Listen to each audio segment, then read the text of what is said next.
Sejam todos muito bem-vindos ao seu podcast empresarial. Eu sou Marcelo Arte, host, e atrás das câmeras temos o Plínio e a Hillary. Hoje o nosso bate-papo é sobre games e finanças. O que será que isso tem a ver? Será que esses universos eles se conectam em algum momento? Então, se você gosta de games ou se você está buscando melhorar suas finanças, já fica conosco até o final. Bom, nosso entrevistado, ele pai de 2 filhos, já fez uma mentoria com Flávio Augusto, já palestrou, ele tem 2 ecossistemas sob seu domínio, um sobre jogos e o outro sobre finanças. O nosso entrevistado de hoje é o João Paulo, seja muito bem-vindo. Muito obrigado, boa noite a todos. Show de bola, vamos lá. Vamos começar fazendo seu storytelling. Eu quero entender da onde você é e como que você chegou até aqui. Bom, vamos lá. Vamos começar então lá de trás, do começo, né? Porque antes de empreender, eu fui CLT também. Então, passei muitos anos da minha vida trabalhando na CLT, em grandes empresas, né? Em grandes indústrias. Quando eu era bem jovem ainda, né? Ainda sou jovem, mas quando eu era mais jovem, tinha 18 anos apenas, comecei numa grande empresa e achei que ficaria lá até me aposentar, na verdade. Meu sonho naquela época era esse. Trabalhava numa multinacional e queria ficar lá por muito tempo. Mas passados alguns anos, teve um problema grande na empresa e eu fui demitido. Foi uma demissão muito grande, foram demitidas 4.200 pessoas na época, um negócio assim até assustador, e eu fui pro meio, né? Saí junto com essas pessoas. E aquilo ali me causou um certo desconforto, porque eu não esperava, achava que eu ia aposentar naquela empresa, que eu ficaria lá, e acabou que não foi assim. Logo em seguida, passaram algum tempo, eu voltei para uma outra multinacional, né? Porque era meu core, então até então era esse, trabalhar numa multinacional, trabalhar em empresa CLT. Eu nem vislumbrava a parte de empreendedorismo, né, que eu faço hoje. Não era algo que estava no meu radar ainda. Trabalhei mais alguns anos nessa nova empresa e ela veio à falência. Então, mais um caso aí de eu me vi na rua de novo, né? E aí isso me incomodou muito. Foi algo assim que acendeu a luz vermelha novamente, né? E aí eu parei para pensar, falei, poxa, não dá, né, cara? Não posso ficar à mercê disso, não posso ficar à mercê de ser desligado, né, outra vez. E foi aí que eu comecei a flertar com o empreendedorismo. Foi aí que eu comecei a pensar em o que eu poderia fazer para desenvolver algo que eu pudesse ser dono daquilo, que eu pudesse ser responsável por mim mesmo, né? Que eu não ficasse à mercê de alguém ou de alguma coisa cortar aquele vínculo que eu tinha ali.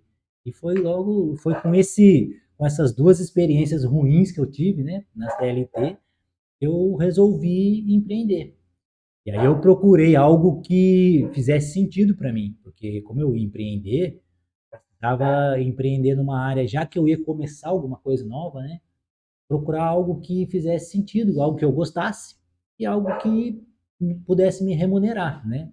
E eu gosto muito de games, sempre gostei muito do mundo dos games, né? Desde pequeno sempre tive videogame e pensei por que não?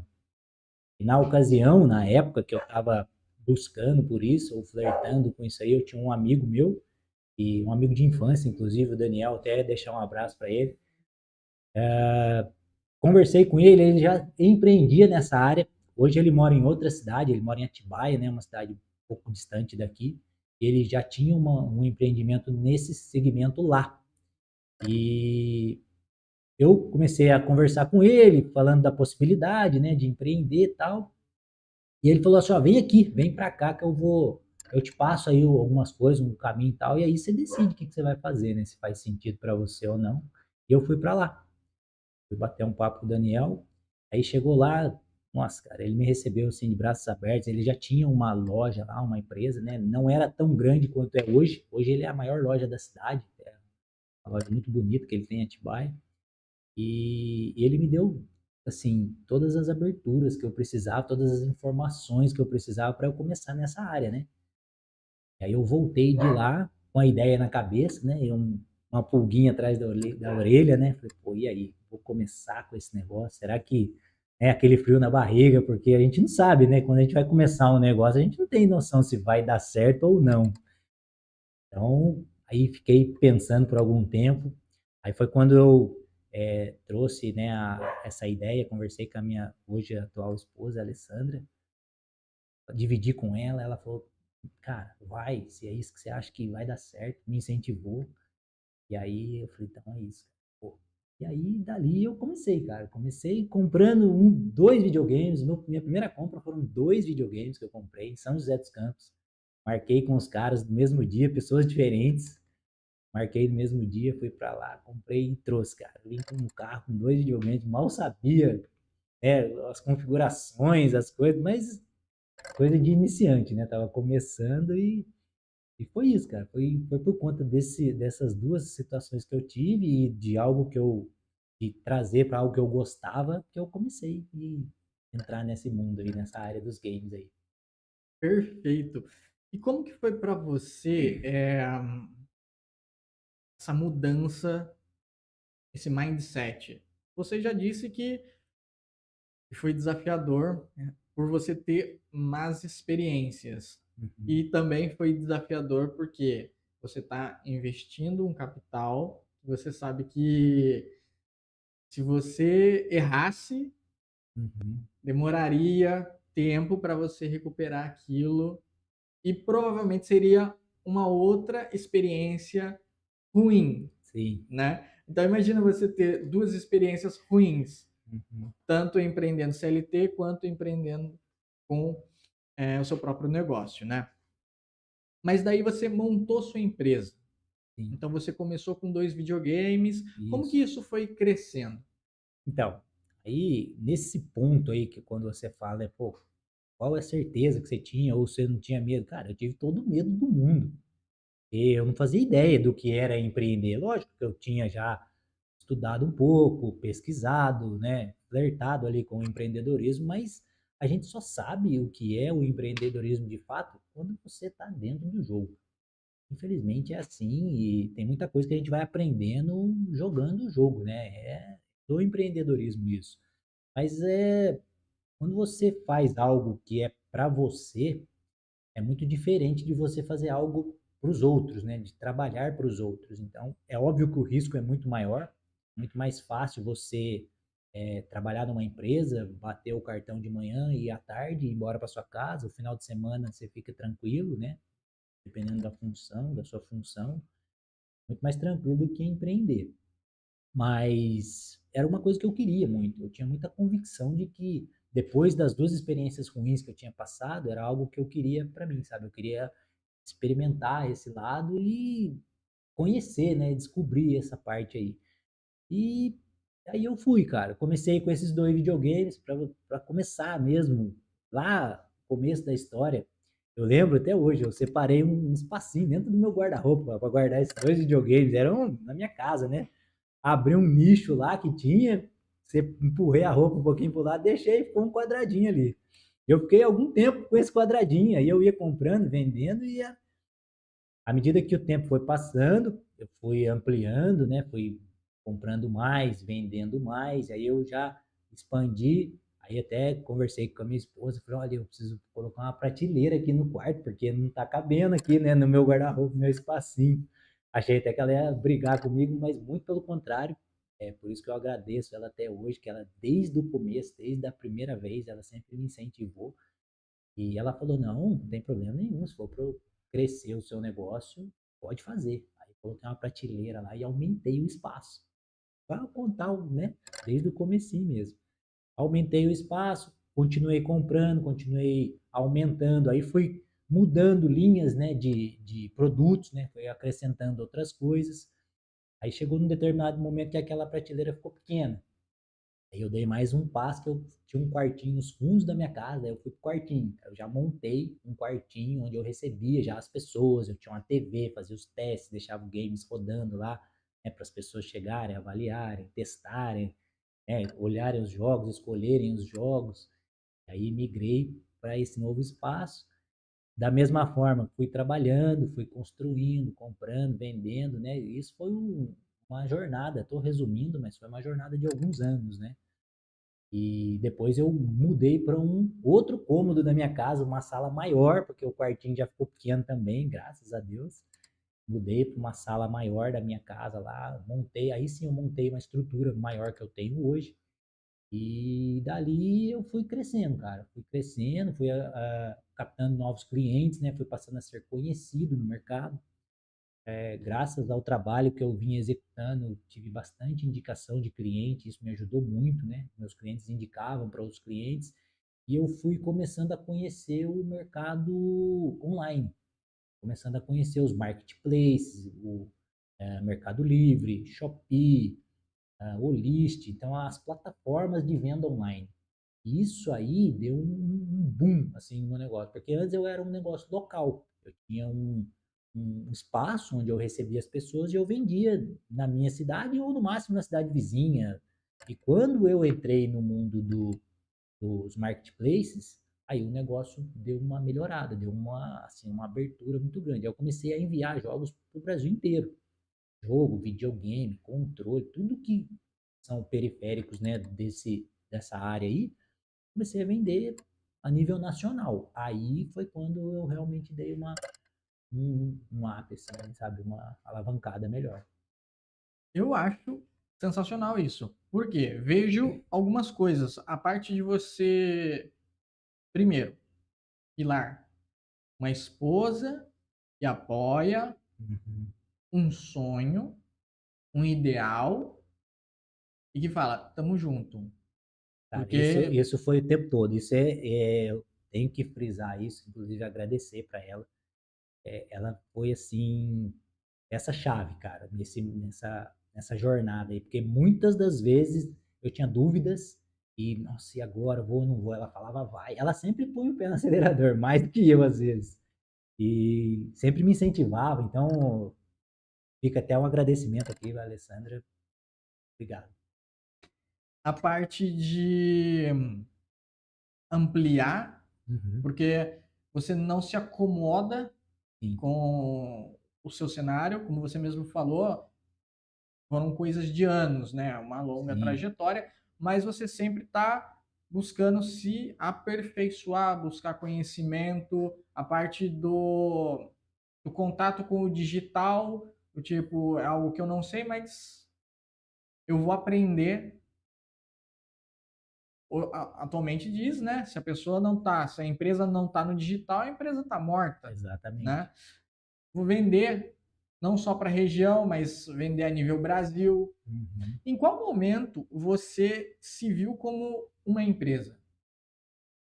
Então, a partir do momento que eu comecei a migrar para os marketplaces, porque daí eles começaram a exigir uma estrutura financeira, uma estrutura de empresa mesmo. Eu tinha que ter um CNPJ, aí eu tinha que emitir nota fiscal, porque até então eu tinha um negócio, entre aspas, caseiro. Eu tinha um negócio na minha casa, comprava e vendia. Como eu sempre, a maioria das coisas eu comprava de pessoas físicas, então eu não tinha muita parte fiscal, emissão de nota, essas coisas, né? Não tinha essa parte. Mas quando eu migrei para os marketplaces, aí começaram a exigir certos documentos, certos movimentos, e aí eu precisava comprovar algumas coisas, compra, nota de entrada, tem que ter nota de saída, né, por conta da todos os marketplaces exigem que você emita nota fiscal dos produtos que você vende lá. Então foi nesse momento que eu dei uma profissionalizada no negócio. Foi quando eu passei a ter um CNPJ. No início eu nasci como MEI, aí fui fazendo, né? Fui ali devagarinho, fazendo faturamento. Aí chegou um momento que estourei o faturamento do MEI, aí tive que migrar, né? Obrigatoriamente, porque é por conta de número, né? O número que se atinge de faturamento, você é obrigado a mudar para uma nova faixa. Até para quem está começando a empreender, não sabe, né? Fica essa experiência aí. Então eu migrei para ME, e aí sim aí eu tive que trazer um contador para trabalhar comigo, porque até então eu fazia tudo sozinho, né? Aí já tive que contratar um contador, aí já tive que ter uma estrutura de emissão de nota fiscal, ter uma estrutura com os marketplaces, né, para emissão de etiqueta, envio, essas coisas. Então foi basicamente quando eu fui migrar para a parte digital, foi quando eu tive que me estruturar melhor para poder atender a demanda dos marketplaces, né, que exigiam um pouco mais de formalidade, digamos assim.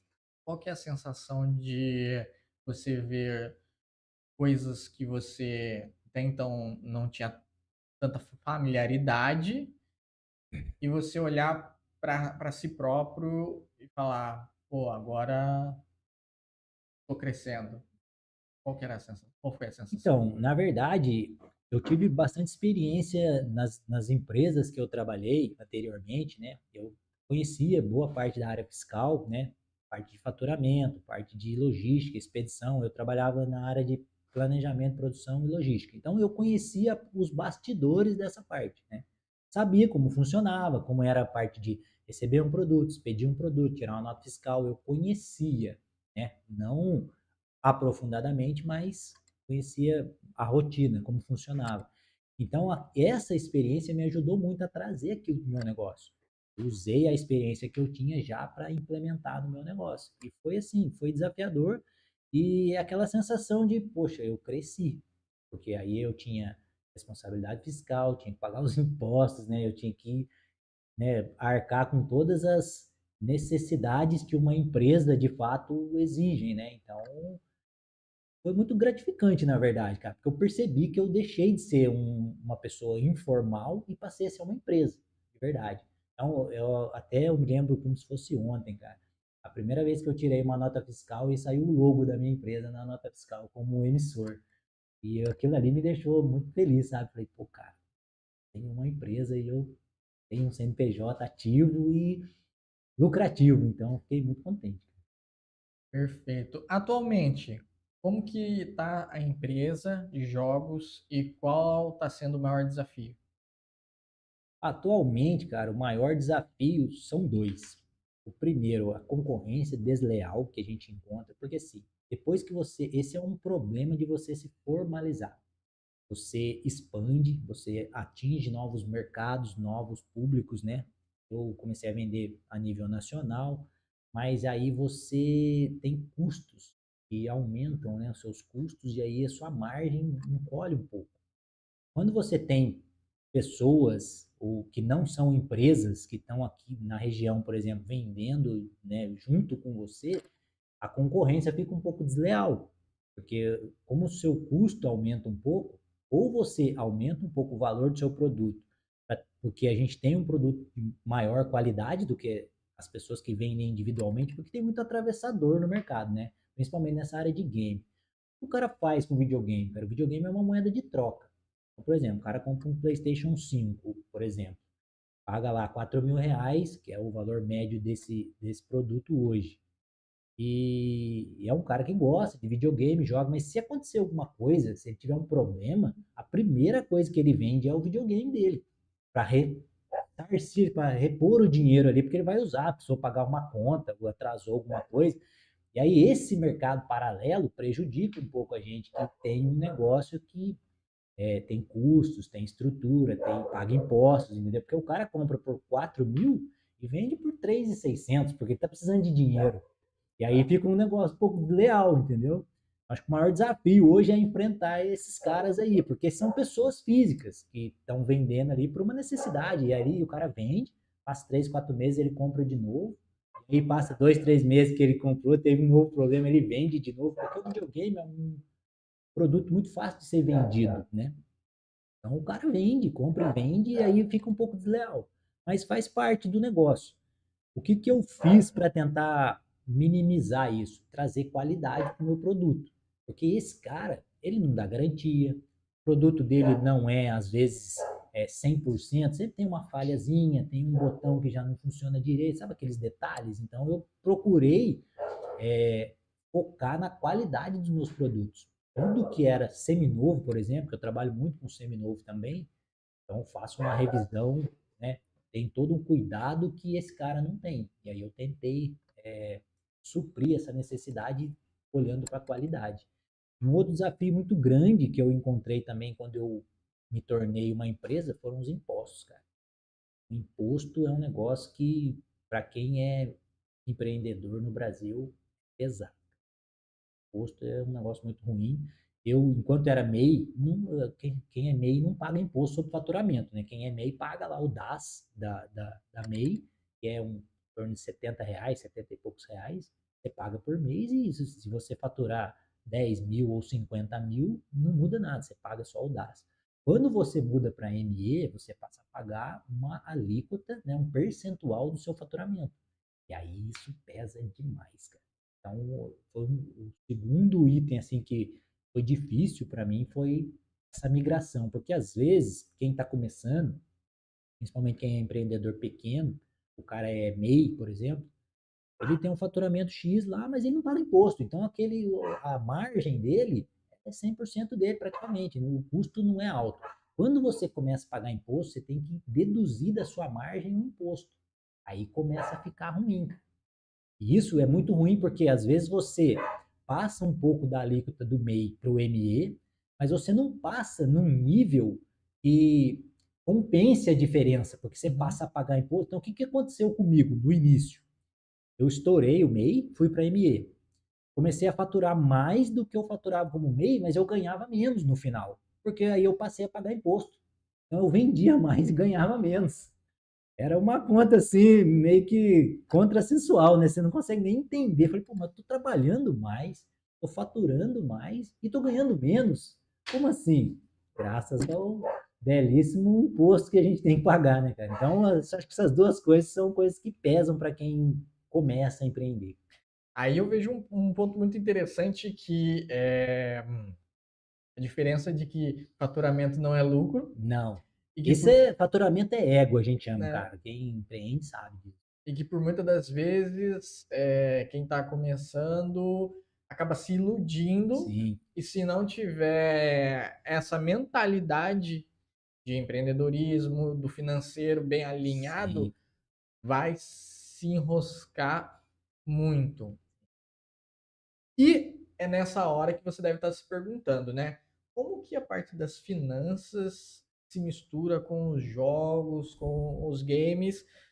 E se você está prestando atenção, você já deve ter percebido que o know-how que você tem, que você já trabalhou nessa parte fiscal, logística ali, já trouxe uma bagagem. Aí Uhum. você foi para o campo de batalha, conheceu um outro cenário, começou a empreender. Teve esse plot twist na vida aí, do Aham. tipo, pô, e agora? Agora eu sou grande e ganho menos. É, exatamente. E agora, cara? E entramos na parte das finanças. Como que a parte do projeto financeiro apareceu na sua vida? Então, na verdade, as finanças sempre foram assim algo que eu sempre gostei da área de finanças, mas finanças pessoais, não área financeira de empresa, finanças pessoais, sempre gostei, sempre tive muita facilidade com o controle financeiro pessoal, sempre fui um cara muito controlado com a parte financeira e foi assim, eu cheguei num momento da minha empresa de games que eu tinha que tomar uma decisão. E foi esse momento que fez com que eu migrasse para a área de finanças, né? Porque assim, eu cheguei, assim como eu fui crescendo, né, no que eu contei para você, saí do meu guarda-roupa, fui para uma prateleira, saí da prateleira, fui para um quartinho no fundo, saí do quartinho do fundo, vim para um quarto maior. Eu precisava dar um próximo passo. Tem que tomar essa decisão, porque eu também cheguei no espaço que eu tinha e eu falei, pô, eu preciso crescer, né? Eu não queria parar ali, eu queria crescer mais. E aí, para eu dar um passo maior, eu teria que ir colocar a cara na rua, como dizem, né? Abrir uma porta de uma loja, né? E realmente montar uma loja física na rua, né? Porque hoje eu não tenho essa loja, hoje eu tenho o espaço na minha casa. Como eu trabalho com a parte digital, né? Ou vendas online muito forte, então eu optei por ficar uma estrutura fechada, atendo algumas pessoas lá, porque eu tenho um espaço específico para isso, mas é um local particular, não é aberto na rua ao público, né? E eu tinha que tomar essa decisão. Falei, pô, eu tenho que abrir uma loja agora, só que aí os custos aumentariam muito mais, porque daí vem aluguel, funcionário, eu não consigo ter uma loja e ser sozinho na loja, eu preciso, né, movimentar, às vezes eu preciso sair, fazer alguma coisa, tem que ter uma pessoa, então os custos iriam aumentar muito. O faturamento, obviamente, que viria junto, mas tinha algo que me incomodava. Eu não queria passar os próximos 10, 20 anos atrás de um balcão de uma loja. Eu não queria isso para minha vida. Foi aí que eu fiquei com, assim, aquele incômodo, né? Pô, eu preciso crescer, mas eu não quero crescer nesse sentido. Eu queria algo diferente para mim. Nada contra, tem gente que passa a vida numa loja e é feliz. Tá tudo certo. Cada um tem sua perspectiva, né? E tem gente que gosta muito do que faz e tá tudo bem. Mas não era o que eu queria para mim. Então eu comecei a pensar em algo que eu pudesse fazer em paralelo no começo e depois eu tivesse uma certa liberdade para trabalhar. E aí eu comecei a pensar em algo que eu poderia fazer, né, de novo. Da mesma forma que eu escolhi lá o game, quando eu tomei aquela decisão, eu comecei a pensar, cara, o que eu gosto de fazer?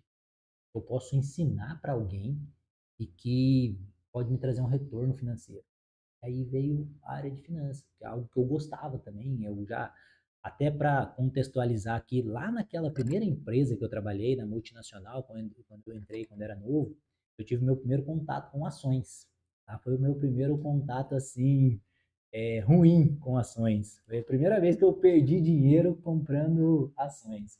Aliás, quem compra ações e diz que nunca perdeu dinheiro, está mentindo, pode ter certeza. Então, eu já tinha passado por essa experiência lá, aquele murmurinho de sempre, né, de fábrica, né, trabalhava em fábrica, fulano comprando ação da Petrobras, eu lembro até hoje, era ação da Petrobras. Fulano comprou, cara, tá ganhando dinheiro. Aí eu ia no outro departamento, outro lugar, pô, fulano tá comprando ação, pô, eu comprei, ganhando dinheiro. Eu falei, cara, todo mundo tá ganhando dinheiro com esse negócio, deixa eu ver esse negócio. E eu comecei a flertar com isso aí lá atrás. E aí o que que eu fiz?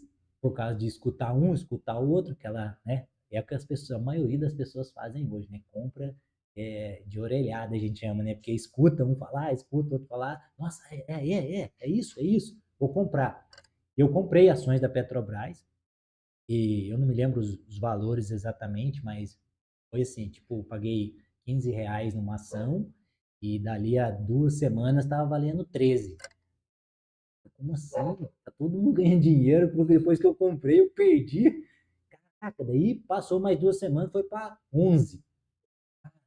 Você é doido. Aí eu não sabia o que eu estava fazendo, eu não sabia o que eu tinha comprado, eu não sabia por que eu tinha comprado.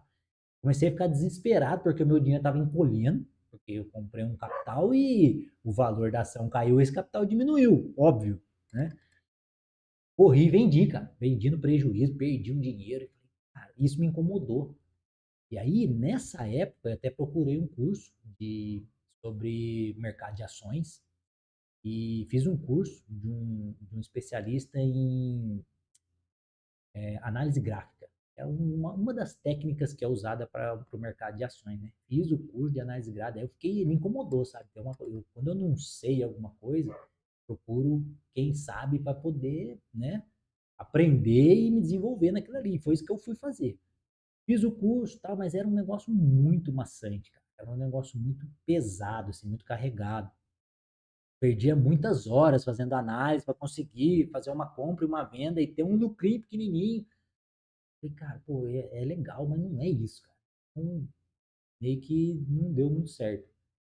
E aí foi por conta disso que eu comecei a já olhar para esse mercado, entendeu? Já com interesse no mercado de ações, no mercado de finanças. E eu precisava tomar essa decisão, então eu encontrei, dentro daquilo que eu gostava e que eu queria fazer, as finanças, cara. E aí eu comecei a estudar, depois que eu cheguei nesse ponto, bati nesse teto aí do meu negócio de games, né? Cara, eu preciso de outra coisa. E é uma coisa que eu consegui fazer em paralelo. Lógico que eu estudava à noite, eu estudava nas horas que davam para estudar, assim como todo empreendedor faz, né? Quem empreende sabe que não é fácil, né? A gente trabalha muitas horas. É ilusão daquele que pensa que empreender você vai trabalhar a hora que quer, quanto tempo quer, Isso a gente sabe que não é uma verdade, principalmente depois que a gente entra nesse jogo, né? Eu comecei a estudar de forma profissional isso aí. Comecei a buscar mentorias, buscar cursos, livros, e eu comecei a estudar, cara. Comecei a estudar e comecei a comprar curso, comecei a fazer curso, comecei a aprender, até eu entender, descobrir uma técnica, né, desenvolver algo que fizesse sentido para mim, e eu comecei a encontrar algumas coisas, uma parte de um curso que eu fiz, juntei com a parte de outro, são metodologias diferentes, então eu pegava o que eu achava interessante em uma, o que eu achava interessante em outra, e comecei a estruturar uma fórmula que funcionasse para mim. E aí eu encontrei uma metodologia e comecei a aplicar, e começou a funcionar, dar certo para mim. Então eu montei de acordo com o que eu tinha aprendido, algo que fizesse sentido para mim, começou a dar resultado, e aí eu comecei nessa área dessa forma, cara. Show de bola. Falando sobre parte de bolsa de valores, né? Eu também tenho um episódio é, não tão alegre Geralmente a gente tem episódios. com a bolsa, porque assim, eu estava trabalhando como técnico de TI numa Uhum, escola infantil e eu literalmente eu pagava para trabalhar, eu ganhava R$ 400 por mês. uhum, Mas só o fato de não estar em casa me dava uma alegria, me sentia útil de estar no mercado fazendo alguma coisa. Fora uhum. que eu aprendi bastante coisa lá também. Mas daí apareceu para mim o day trade. Nossa, O day trade. E aí eu comecei, né, como você mesmo gosta de falar, comecei a flertar com o day trade e tudo isso. mais. Ah, eu baixei um simulador. Né? E no simulador, nossa, eu era o like a boss, Era o cara. cara. Caraca, mano, fiz muito dinheiro no simulador e tal, não sei o quê, mas era um simulador. Uhum. Aí fui, peguei 2 meses do meu salário, Nossa. coloquei para rodar, e aí era diferente na vida real. Mudou. Na vida Na real vida era real. diferente, porque no simulador eu clicava para vender, clicava para comprar, pô, ganhava. Clicava para vender, clicava para comprar, ganhava. Beleza. Fui fazer isso na vida real, né? Coloquei para vender, daqui a pouco não dava para comprar. Eu tinha que esperar, eu tinha que esperar minha posição chegar e não chegava a posição e daqui a pouco o negócio começou a despencar. E a nossa, pressão psicológica ali naquela hora, cara, eu fiquei desesperado até que eu lembro que caiu a internet no dia. Nossa. Eu falei, pronto, e agora? Isso aqui vai despencar até quando? Tô alavancado aqui. A minha sorte é que eu tinha colocado o stop automático. Uhum. Então, na hora que bateu os Bateu o 800, ele, stop, pum, vendeu. zerou. Aí zerou minha posição, eu voltou à internet, fui ver, zero de dinheiro. Caramba, meu. E isso não foi o pior. Ainda teve um outro lance que foi o seguinte. Para cada ação que eu fiz, né, tinham centavos que cobrava lá e eu não sabia disso, Ah, mano. sim, tinha corretagem, né? Tinha Taxa de corretagem. taxa de corretagem, Famosa taxa de corretagem. exatamente. Então já fica até um alerta para você que faz day trade ou que quer começar a fazer day trade, fique esperto com a taxa de corretagem. Não sabia disso, cara, e É. deixei por isso mesmo. Aí foi acumulando E o aquilo. pior é que ela só é cobrada às vezes no final do mês, né? E aí você não tem a visão do valor que está acumulando ali e de repente é uma paulada na sua conta, não é assim? Ah, aconteceu isso, dito e feito. Eu falei, bom, isso aqui não é para mim, vou deixar, né? Deixar por isso mesmo, vou continuar. Fiquei lá pensando, falei, cara, vendi 2 meses da minha vida aqui e Nossa. foi em questão de minutos embora. Beleza, passou, acho que o quê? Uns 2, 3 meses. Aí veio uma mensagem no e-mail lá falando, olha, você tem que Pagar, né? pagar o que você está É. devendo para a Receita Federal. Nossa, imagina você recebeu um e-mail da Receita Federal. Eu falei, caraca, mano, sempre fui certinho com as coisas, agora recebo uma mensagem da Receita. Aí fui descobrir que tinha que pagar, paguei. Falei, cara, deveria ter estudado mais. Uhum, Deveria ter estudado mais. Eu me iludi, uhum. achando que, né, seria fácil. É simples, né? Algumas coisas. Mas, cara, E por que que eu estou contando esse episódio? Para que quem está ouvindo, quem está assistindo, entenda a importância de ter um especialista como Sim. você para orientar nessa questão, né? E agora a gente entra aqui numa outra questão que nós vamos entender um pouco mais sobre a parte de finanças pessoais, né? Uhum. Quais são os principais erros que as pessoas cometem com as finanças, né? Fora o se iludir, que Então, assim, o que eu acho que é a maior dificuldade hoje das pessoas não tá nem muito ligado ao dinheiro em si, também nem muito ligado às finanças. E isso é um ponto que eu acho que é um diferencial que eu trouxe para o meu curso, porque eu tive dificuldade de encontrar isso né, nos cursos de finanças que eu busquei, que é a parte de controle emocional e mental, mentalidade. Porque a gente tem uma certa mentalidade, tem algumas crenças limitantes que às vezes a gente traz de infância. Quem nunca ouviu dos pais, cara, você acha que dinheiro dá em árvore? Você acha que tira a mão desse dinheiro, que dinheiro é sujo, menino? A gente escuta isso ao longo da vida, né? Ou quem nunca falou, ouviu o pai falar, essa porcaria desse dinheiro. Sabe essas coisas que a gente vai ouvindo e vai ficando assim, enraizada na nossa mente mesmo, no nosso subconsciente. E às vezes a gente cresce com isso, achando que o dinheiro é uma coisa ruim, que o dinheiro é, atrapalha, ou que o dinheiro, quem é rico é desonesto, quem é pobre é mais humilde, é mais honesto. Então, sabe essas construções assim? Então, acho que é a coisa que mais dificulta para as pessoas e elas não sabem disso. Muitas das vezes as pessoas têm dificuldade financeira porque tem algum problema emocional. Por exemplo, vou dar um exemplo bem clássico aqui. Às vezes o cara trabalha, igual você falou lá, você trabalhava num lugar que era mais para cumprir tabela lá, né? As pessoas têm um trabalho que elas não gostam. O que elas fazem? Passa a semana ruim, mal, porque vai trabalhar num lugar que não gosta, fazendo algo que não gosta. Às vezes não gosta do chefe, às vezes não gosta do ambiente, de alguma coisa assim. Chega na sexta-feira, o que que ela faz? Cara, sextou. Eu mereço isso, eu mereço um final de semana, eu mereço tomar uma cerveja lá com meus amigos, eu mereço essa famosa frase, eu mereço. Não que as pessoas não mereçam desfrutar ou usufruir daquilo que ganharam com o trabalho, mas é que a falta de conhecimento delas o fato de elas estarem com essa carga emocional ruim que elas trouxeram durante a semana, fazem com que elas extravasem no final de semana. Às vezes o cara entra numa sexta-feira, num sábado à noite, numa balada e gasta 300, 400 reais. E aí depois ele vai ver na segunda-feira e ele fala, mas por quê? Porque ele tem um problema emocional com o trabalho dele, que ele tem que resolver esse problema, mas ele nem sabe disso. Muitas das vezes ele não tem esse entendimento e ele acaba gastando por conta desse problema emocional.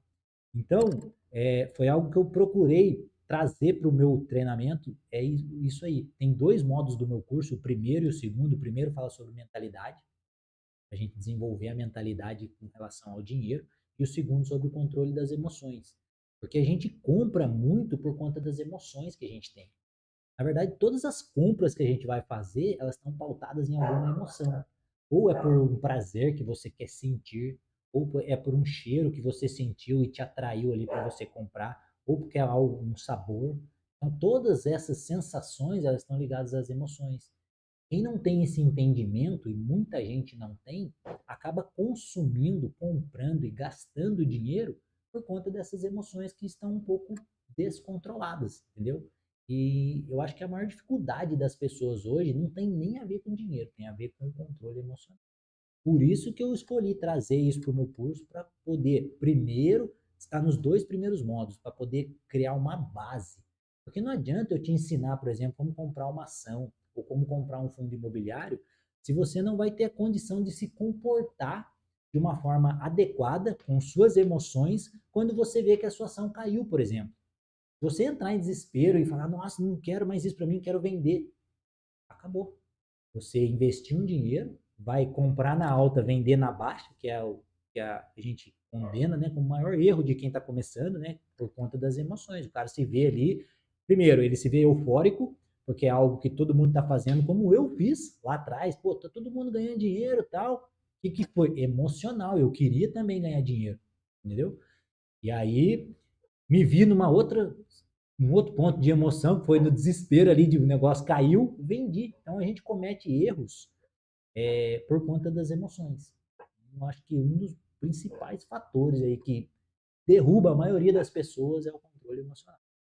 E é isso daí é um processo, né? Porque você trabalhar com as emoções da pessoa, porque, por exemplo, você mesmo falou, às vezes a pessoa nem sabe qual é o problema que ela Sim. tem, né? Ela não sabe, tipo, eu sou uma pessoa normal, não tenho problema, minha vida é tranquila. Então, dentro do módulo de controle emocional que eu trouxe para o meu curso, tem algumas técnicas que ajudam a pessoa a encontrar isso. Então, tem uma estrutura lá que a gente vai fazendo algumas perguntas, né? E a pessoa vai respondendo e vai direcionando para ela tentar identificar esse problema. Claro que não é algo clínico, não é nada disso, é apenas alguns testes, né, que vão fazer com que a pessoa direcione e enxergue. E não é muito difícil de enxergar. Você fazer uma pergunta, às vezes, para a pessoa, você pergunta, poxa, você gosta do lugar que você trabalha? Não. Você trabalha, você está satisfeito com o que você faz? Não. Então você começa com pequenas respostas, perguntas e respostas, você começa a identificar alguns padrões. E aí a pessoa, ela mesma, chega à conclusão do que está incomodando e o que ela pode trabalhar para poder mudar isso. Porque o fato de a pessoa tomar consciência daquilo que ela. Porque, como eu disse no começo, né? Ela não sabe que tem esse problema. Mas quando você começa a questionar, fazer algumas perguntas, ela para pensar e analisar isso de um outro espectro. E aí ela fala: poxa, realmente eu não gosto disso. Realmente eu saio e vou extravasar porque minha semana foi pesada, foi chato, foi ruim naquele trabalho que eu não gosto. Entendeu? Então, às vezes, algumas técnicas que a gente usa que vai ajudar a pessoa a descobrir isso aí. Perfeito. Bom, seguindo aqui, a pessoa então fez lá a parte de estruturação emocional e agora ela já identificou o que está afetando ela, ela começou a corrigir. Como é que a pessoa faz para sair do buraco ou quitar uma dívida que ela porventura tenha feito? Então, depois que ela entendeu, porque ela se conheceu, sabe quem ela é e o que ela está buscando, porque ela tem que entender ali basicamente quais são as suas dificuldades, né? Através desses dois módulos que a gente dá uma pincelada disso aí. Aí ela precisa, primeira coisa que ela precisa fazer é passar para a construção de um orçamento familiar ou pessoal, dependendo se a pessoa for um indivíduo, né, sozinho, o orçamento pessoal, ou se for um pai de família, casado, ou uma esposa, né? Um orçamento familiar. A pessoa precisa construir esse orçamento. A maior dificuldade das pessoas hoje é não saber quanto gasta em cada área da vida. A pessoa recebe o salário, não sabe quanto gasta no mercado, não sabe quanto gasta de água, luz, telefone, não sabe quanto gasta de lazer por mês, não sabe exatamente quanto gasta nas áreas, e aí chega no final do mês, sempre acaba o dinheiro e o mês não acabou ainda. Por quê? Porque as pessoas não olham para isso dessa forma. Todo mundo que é bem sucedido financeiramente tem um orçamento, sabe quanto gasta em cada uma das áreas. É claro que no começo tem um modelo bem simples de orçamento. Então eu elaborei 3 modelos de orçamento, né? O básico, o intermediário e o avançado. No básico, a pessoa precisa saber o grosso dos gastos dela. E aí ela tendo isso estruturado, colocando num papel, que é importante, ou numa planilha, não importa. A pessoa precisa enxergar ali o quanto ela ganha e o quanto ela gasta. Empreendedor, por exemplo.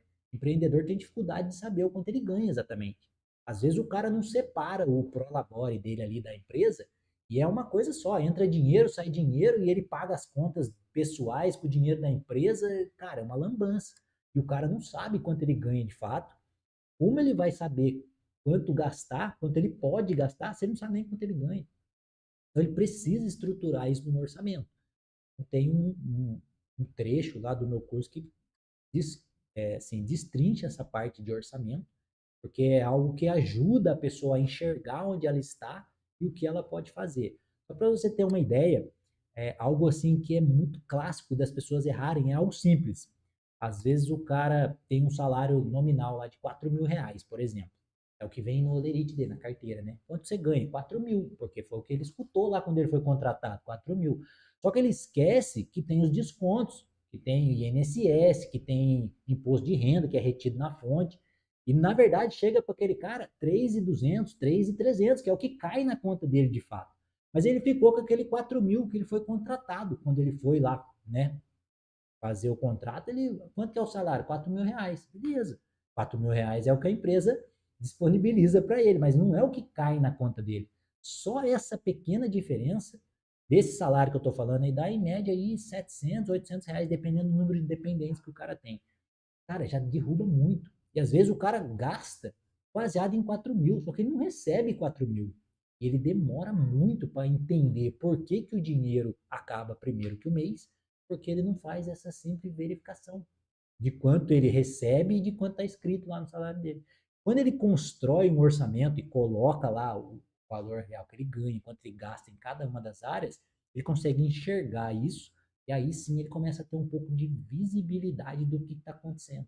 Então, acho que o próximo passo, depois de entender ali qual que é a sua maior dificuldade, o que, que te faz gastar de fato, é colocar as coisas de uma forma organizada para que você possa controlar. Nessa parte que entra você aprender a usar o cartão de crédito, né? Bem, na verdade, o cartão de crédito é uma ferramenta. O problema é que as pessoas às vezes não sabem como usar o cartão de crédito. Eu até brinco, tem uma aula no curso que eu falo sobre cartão de crédito. Eu brinco que o cartão de crédito, cara, ele é igual uma faca. Uma faca na cozinha, na mão de um chefe, é uma ferramenta excelente, positiva. O cara vai usar para exercer ali o trabalho dele. Agora, uma faca na mão de uma criança que não tem habilidade nenhuma com aquilo é algo extremamente perigoso. O cartão de crédito é a mesma coisa. O cartão de crédito, com quem sabe usar, é uma ferramenta excelente.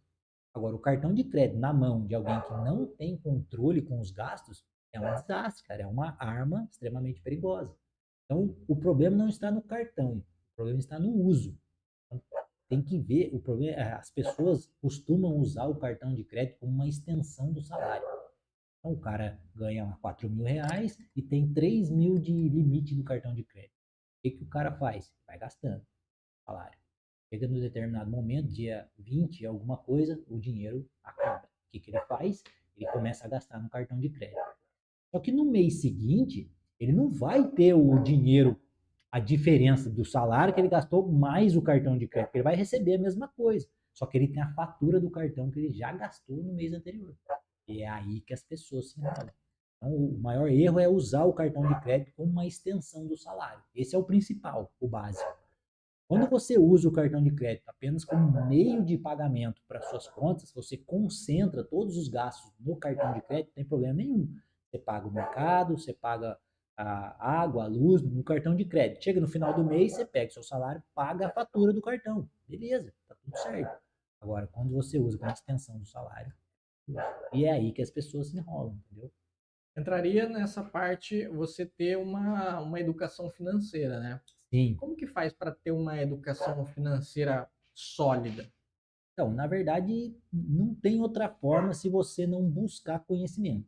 Porque se você está numa condição, por exemplo, ruim, endividado, com problemas financeiros, gastando mais do que você deveria, mais do que você ganha, você precisa buscar um conhecimento externo. Seja ele em livros, em treinamento, palestras, vídeos no YouTube. Tem muita gente que ensina, né, no YouTube a educação financeira, e a pessoa acha que ela vai conseguir sair do buraco por ela mesma, e ela não vai. O conhecimento que ela tem é o que trouxe ela até onde ela está hoje. Se ela está endividada, é porque o conhecimento que ela tem trouxe ela até ali. Para ela sair dali, ela tem que adquirir um conhecimento novo, seja ele de qualquer uma dessas fontes que eu citei aqui. E essa é a maior dificuldade das pessoas. Elas não querem ter esse trabalho, elas não querem estudar, elas não querem buscar algo novo e acham que vão sair. Você pode fazer uma experiência, isso já foi comprovado, inclusive. Você tem uma pessoa que tem uma dívida aí de R$ 10.000, por exemplo. Se você der o dinheiro para essa pessoa pagar a dívida dela, em pouco mais de 6 meses, essa pessoa vai voltar a estar devendo os mesmos R$ 10.000. Porque a pessoa não mudou. Não adianta você tampar o buraco dela com dinheiro. Ela continua sendo a mesma pessoa, ela vai chegar no mesmo lugar que ela já estava. Ela estava devendo 10 mil, mas ela vai passar o mesmo período, ela vai continuar devendo de novo, porque o comportamento dela é o mesmo. Então você tem que trabalhar na educação. Você tem que buscar conteúdo, buscar é, possibilidades de você ser uma pessoa diferente, aprender algo e dali para frente você mudar a sua forma de reagir com relação ao dinheiro. Vai trabalhando mindset, né? Exatamente. Começa pelo mindset e aí depois vai para a prática, né? A pessoa aprende e depois tem que implementar. Tem muitas pessoas também que têm dificuldade, né? A pessoa às vezes vê um vídeo, eu mesmo, cara, muitas das vezes eu compartilho no meu canal, no canal do YouTube, eu tenho vídeos lá que ensinam muita coisa. Esse do orçamento, por exemplo, tem um vídeo lá que eu ensino a pessoa a construir um orçamento. É legal, a pessoa assiste, mas depois ela não implementa na vida dela. Então não adianta nada, você assistiu o conteúdo, você viu como faz, legal. Mas e aí? Bora para a prática, né? Tem que fazer. Não adianta. Eu posso ensinar a melhor técnica do mundo, mas eu não consigo fazer a sua parte, cara. Então é uma coisa que faz muita diferença também é a pessoa aplicar aquilo que ela aprende. E também vai dar constância, né? Porque não é da noite para o dia que as coisas vão mudar, Não. né? É um processo, Sim. por diversas vezes levam-se meses, anos ali para você aprender, executar e vai executando e vai pegando gosto por aquilo, né? Eu tava vendo é, uma reportagem também, não me recordo onde, mas que quando você começa a fazer pequenas coisas e aquilo começa a te trazer pequenos resultados satisfatórios, começa a liberar um hormônio, acho que é endorfina ou dopamina, uma coisa Dopamina. assim. Dopamina, né? Dopamina. Então, começa a liberar dopamina e você começa a É a ter sensação do satisfação prazer. naquilo. Exato. Então, aí entra na parte da PNL, que você começa a programar a sua mente para aquilo. Por exemplo, pô, fiz isso que me foi proposto, ok, pô. Então, pegou e falou, fiz, executei, resultado positivo, pô, satisfação. Uhum. Começa a fazer essa associação e aquilo ao longo do tempo chega, né? Então, vamos lá, nossa persona aqui, ela já trabalhou o mindset dela, já descobriu onde estava o buraco, já aprendeu a usar o cartão Uhum. e agora ela vai começar a investir o dinheiro. Quais são as possíveis formas de se investir o capital? Na verdade, existem diversas formas de investir dinheiro. Por exemplo, o meu negócio de games, eu investi o meu dinheiro naquela época, né? Foi um meio de investir o dinheiro. Então, assim, tem N formas de você investir o seu dinheiro. Mas o que eu acho que as pessoas devem buscar é investir o dinheiro em algo que elas conhecem. Nunca invista o seu dinheiro em algo que você não conhece. Por exemplo, eu sei que investir em gado é algo que dá dinheiro. Tem muita gente que ganha dinheiro com isso, mas eu não invisto em gado porque eu não entendo de gado. Entendeu? Então eu procuro investir em coisas que eu entendo ou que eu estudei para isso. Então a principal orientação nesse ponto aqui é: você vai investir em alguma coisa, conheça aquilo que você está investindo. Você pode investir em N coisas, você pode investir em carro, você pode investir em gado, como eu falei, você pode investir em games se você quiser, e você pode investir no mercado de ações, por exemplo. Então, o leque é muito grande. Você pode aplicar o seu capital em qualquer dessas coisas e tirar ele com um lucro, desde que você saiba o que você está fazendo. Então, eu não sei investir nessas outras coisas, mas eu sei investir na bolsa de valores. Por isso que eu aplico meu capital na bolsa de valores, porque foi aquilo que eu estudei para isso, foi aquilo que eu me desenvolvi. Então, eu invisto em algo que eu conheço. A orientação que fica aqui para as pessoas é que invistam em algo que seja de conhecimento dela. E, por exemplo, as pessoas elas vão começar a, a, a namorar esse mercado, né? Uhum.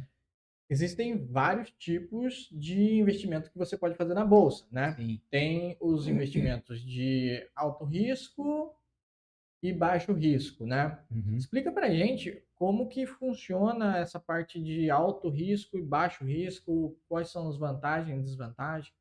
Então, para a pessoa começar a investir, primeiro ela tem que fazer um teste de perfil, que é o perfil de investidor que a gente chama. Então, existem as pessoas que são mais conservadoras, existem três perfis básicos, né? O conservador, o moderado e o agressivo. Então, quando você entra nesse meio, você precisa fazer um teste para você se identificar ali, através de algumas respostas, né, perguntas e respostas, vai sair um resultado. Qualquer corretora tem esse teste, qualquer aplicativo de corretora que você buscar, quando você faz a inscrição na corretora, ela já te manda o teste. Ela quer saber qual é o seu perfil para poder te oferecer alguns produtos financeiros. Então você precisa realizar esse teste e entender qual é o seu perfil. A partir do momento que você identifica o seu perfil, aí você pode buscar investimentos relacionados a esse perfil que você tem. Você pode ficar só na renda fixa, por exemplo. A renda fixa é mais segura, mais protecionista, digamos assim, mas tem um retorno um pouco menor. Tem o moderado, que investe parte na renda fixa e parte na renda variável, que seria fundos imobiliários, ações, criptomoedas. E tem o cara que investe só em renda variável, que é o cara agressivo, que ele quer correr mais risco, ele tem aptidão a correr risco, e ele quer fazer com que o patrimônio dele cresça numa velocidade maior. Então, quando você quer uma rentabilidade maior, você corre mais risco. Quando você quer ir ali devagarinho, numa rentabilidade menor, mais frequente, você corre menos risco, mas a sua velocidade de crescimento de patrimônio é menor. E nesse ponto, eu faço um alerta, tá? Por experiência própria, que é o seguinte, eu fiz esse teste. E no primeiro resultado, tava lá, conservador. Só que como eu tirei o conservador, a minha corretora na época, ela falou, você não pode fazer day trade, porque o day trade é algo de alto risco. Exatamente. Aí eu falei, não, eu tenho esse perfil, vou fazer o teste de novo. Aí eu mudei as minhas respostas, como que eu tava me enganando e não sabia, tá? Eu mudei as minhas respostas até eu conseguir obter o perfil de agressivo. Aí Uhum. quando a corretora pegou e falou assim, ó, você é agressivo, eu falei, pô, agora sim, agora você, Agora eu fiquei forte, agora, não, né? agora você me reconheceu agora. E eu não era nem um pouco agressivo. Eu era um idiota, literalmente um idiota, fazendo algo que eu não tinha noção plena do que eu estava fazendo. Então fica esse alerta. Fez o primeiro teste sincero, se sair conservador, vai no conservador. A corretora tá ali para isso, né? Se não me falha a memória, e me corrija se eu estiver errado, mas não tem como investir na bolsa de valores pessoa física. Todo mundo que investe na bolsa é por corretoras. Sim. Na verdade, assim, são as duas coisas. Todo mundo que investe na bolsa de valores são pessoas físicas, mas através das corretoras. A corretora é uma ponte entre você, pessoa física, e o mercado de ações. Não tem como você acessar o mercado se não for por meio de uma corretora ou um banco, uma instituição financeira. Mas assim, fica já a orientação aqui para você que vai começar a investir, nunca utilize um banco para fazer investimentos. O banco sempre vai te oferecer aquele investimento que é interessante para ele. É ele que vai ganhar com você em cima de taxas, em cima das coisas que eles cobram. Quer investir no mercado de ações? Busque uma corretora, porque a corretora ela tem minimamente um interesse ali em ganhar em cima de você. É óbvio que ela tem produtos também financeiros que cobram algumas taxas, mas não são como os bancos. Os bancos, 90% dos produtos que eles oferecem são para eles ganharem e não você. Aquele gerente, seu amigo, que te oferece aqueles é, CDBs da vida, aqueles títulos de capitalização, aquilo lá, cara, é a pior coisa que você pode imaginar para você ter um tipo de rentabilidade. E também tem uma outra coisa que pessoas que, por exemplo, você nunca pode, me corrija se eu estiver errado, você nunca pode fazer uma indicação plena vai nesse aqui que dá certo. Você sempre pode, ou melhor, você pode orientar as pessoas sobre o que é o investimento que ela está fazendo, qual é a sua carteira de investimentos, mas você nunca pode falar para a pessoa, vai nessa, vai Sim, naquela outra, está né? correto. Na verdade, você tem que ser um assessor de investimentos certificado pela Ibovespa para poder indicar um investimento. Pra você falar assim, ó, compra esse papel aqui, compra essa empresa. Pra você falar isso diretamente, você tem que ter uma certificação. É por isso que no meu treinamento eu não ensino, eu não digo para a pessoa qual ela deve comprar. Eu ensino a pessoa a analisar as empresas para que ela própria, com as informações que ela tem em mãos, possa escolher qual é a melhor empresa para ela comprar. Porque muitas das vezes a empresa que é interessante para mim não é interessante para você. Eu tenho um perfil e você tem outro. Eu tenho um objetivo e você tem outro. Às vezes eu quero uma empresa que eu quero levar para um longo prazo. Às vezes a pessoa quer um investimento que é para levar para um prazo um pouco menor. Então, não é porque eu comprei que faz sentido para você comprar o mesmo papel, a mesma ação. Então, é por isso que a gente ensina as pessoas a escolherem os investimentos, como que eles funcionam, como funciona cada um deles, para que ela possa, por si própria, decidir sem precisar da ajuda de mais ninguém.